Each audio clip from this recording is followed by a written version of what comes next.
All right. So have you ever felt like you're being played, like someone is pulling your strings and you're just dancing to their tune, you know? It's happened to all of us, right?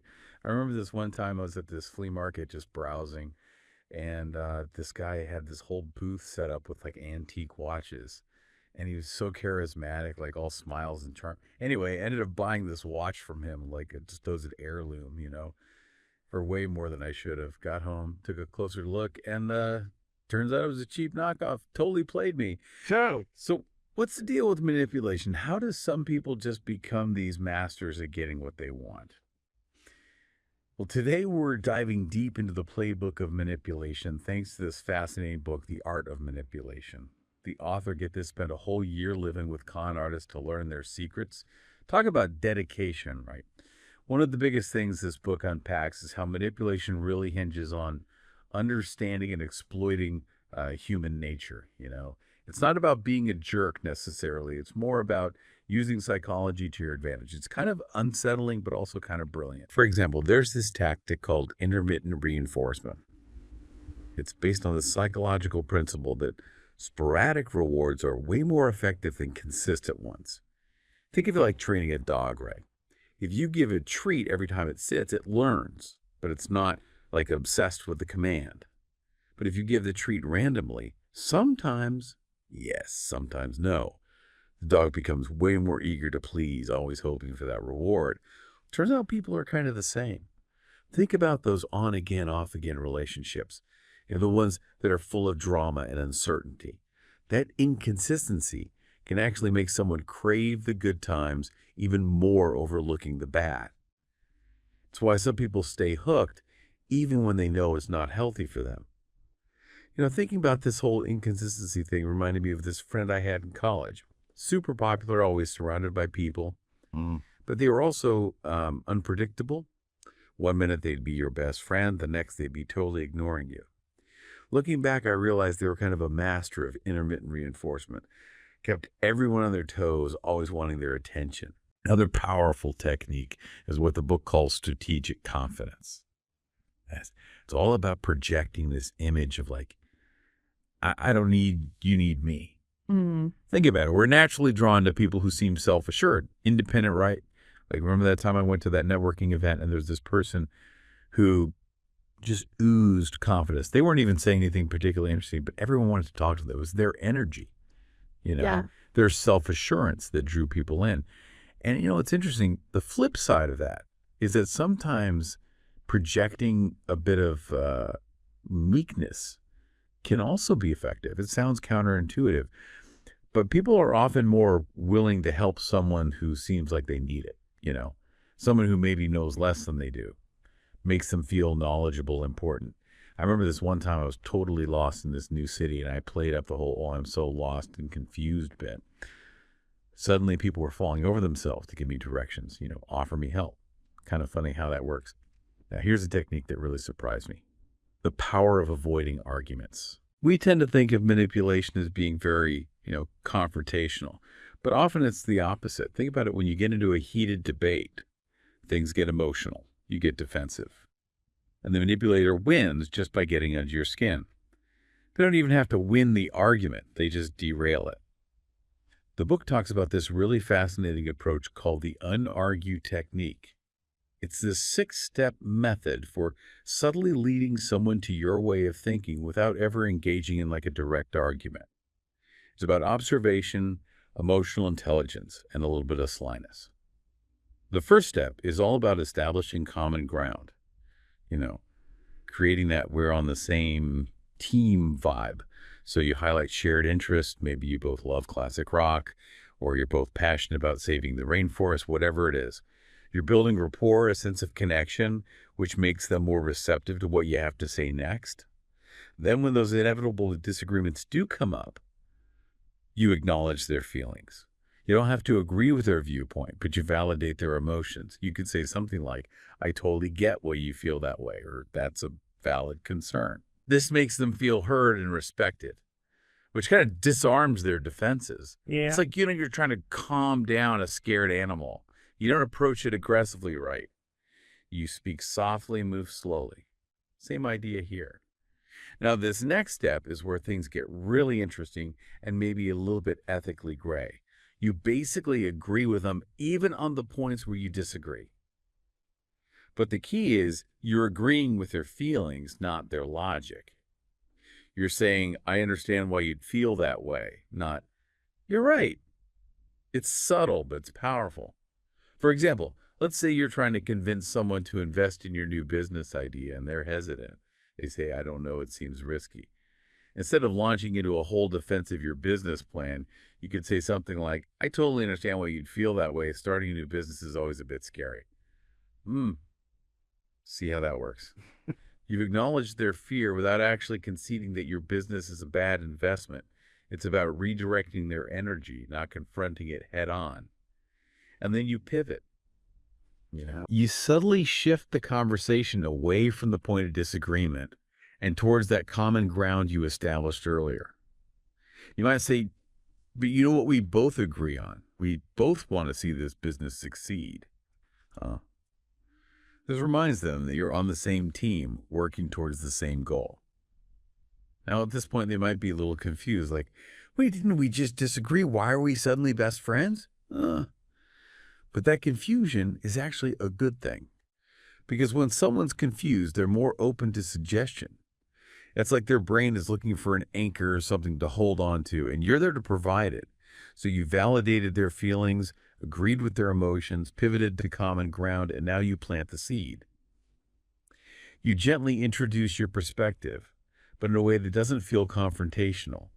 It's about subtly reframing the situation, guiding them towards your way of thinking, without them even realizing it's happening. You could say something like, I was thinking about what you said about the risks, and it made me realize that the only way to eliminate risk is to never try anything new. But wouldn't that be even scarier?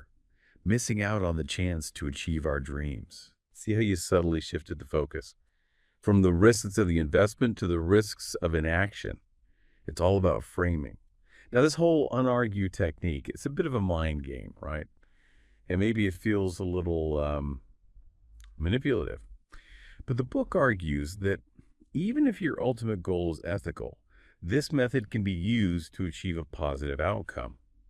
It makes you wonder about the line between persuasion and manipulation, doesn't it? Okay, so we've been talking about these like high-level manipulation tactics, but this book, The Art of Manipulation, also digs into some really specific, almost sneaky techniques, It's kind of wild. Like, did you know that most people are actually terrible liars? It's true. They might be able to keep up a facade for a while, put on a good show. But if you know what to look for, you can often catch them out.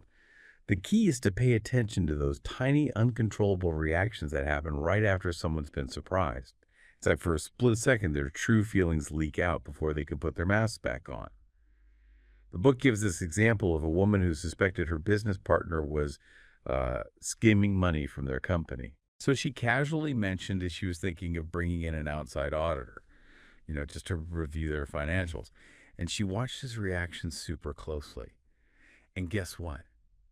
She saw this like almost imperceptible flinch, this flicker of panic in his eyes. That was all she needed. She knew something was up.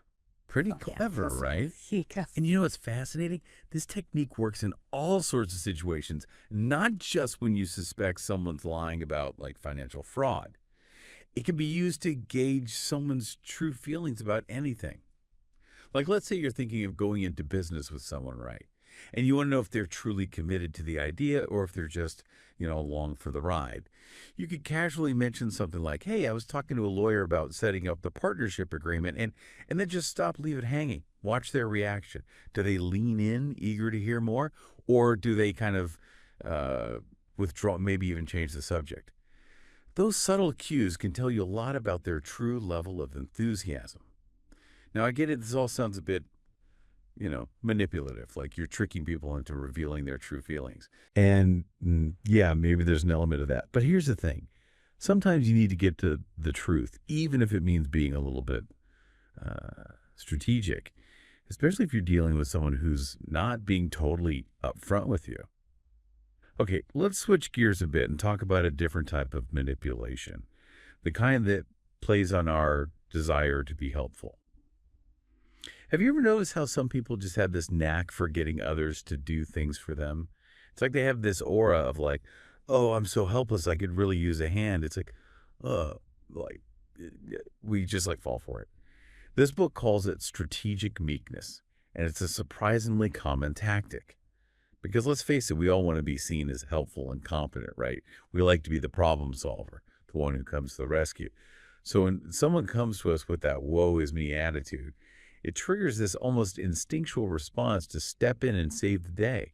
We feel good about ourselves for helping, and the manipulator gets what they want without even having to, lift a finger. And it's really sneaky? Often these strategically meek individuals are not even actually helpless. They totally know how to do the thing you're asking for help with. They just choose not to. Why? Because it's easier to get someone else to do it for them. Now, I'm not saying that everyone who asks for help is a manipulator, right? Sometimes people genuinely need assistance. But it's good to be aware of this tactic so you don't get taken advantage of. Like I remember this one time I was working on this group project, and there's this one person who was always like, oh, I'm so lost, I don't understand what to do. And I, being the helpful person that I am, I ended up doing their work for them. It took me a while to realize that they were totally capable. They just preferred to delegate. All right, so we've talked about a bunch of manipulation tactics, right? From playing on people's emotions to strategically asking questions, and even that whole social media manipulation thing. It's a lot, But here's the thing that really blew my mind when I was reading The Art of Manipulation. Sometimes the most powerful manipulation happens under the radar, It's so subtle you don't even realize it's happening. Like, think about body language, right? The way someone stands, the way they make eye contact, it all sends a message. And manipulators, they're experts at reading and using body language to their advantage. There's this example in the book about this negotiation, right? Two CEOs are hammering out a deal, and one of them, he's a total master of body language. He starts subtly mirroring the other CEO's movements. Like if the CEO leans back in his chair, he leans back too. If the CEO takes a sip of water, takes a sip of water. It's not like he's doing a straight up imitation, Yeah. It's all very subtle, almost subconscious. But the crazy thing is it totally works. Because when we mirror someone's behavior, it creates this sense of rapport, like a feeling of connection. And when we feel connected to someone, we're more likely to agree with them, to see things their way. Makes you think, right? Like how much of our communication is nonverbal and how much of that is being manipulated. And speaking of subtle tactics, let's talk about silence. Now, most people, they're uncomfortable with silence, especially in a conversation, right? It feels awkward, like you need to fill the face with words. But manipulators, they're not afraid of silence. In fact, they use it as a tool. They create these pregnant pauses, these moments of tension to make the other person feel uneasy. Think about those classic movie interrogation scenes, right? The detective leans forward, stares intently, and then silence. Suspects start squirming, they start talking, they start revealing things they wouldn't have otherwise. It's classic manipulation. And, you don't have to be a detective to use this technique. Let's say you're trying to negotiate a raise You've made your case, presented your accomplishments, and now you hit them with the number and then silence. You don't say anything. You just wait calmly and confidently for them to respond. Chances are they'll feel that pressure, that tension, and they might just say yes. Or even if they don't immediately agree, the silence gives them space to think, to really consider your proposal. It's a subtle way of shifting the power dynamic. So there you have it, a crash course in the art of manipulation, from the blatant to the barely perceptible. It's a fascinating and maybe a little bit unnerving world, right? But here's the thing I want you to take away from this deep dive. Awareness is power. Now that you know about these tactics, you're less likely to fall for them. You can see through the smoke and mirrors, And maybe, just maybe, you can even use this knowledge to your advantage to become a more persuasive communicator, a more effective negotiator, a more confident individual. Just remember, with great power comes great responsibility, right? Use your newfound knowledge wisely, and always remember to treat others with respect, even if they're trying to manipulate you. That's all for this deep dive into the art of manipulation. Thanks for joining me, and until next time, stay savvy out there.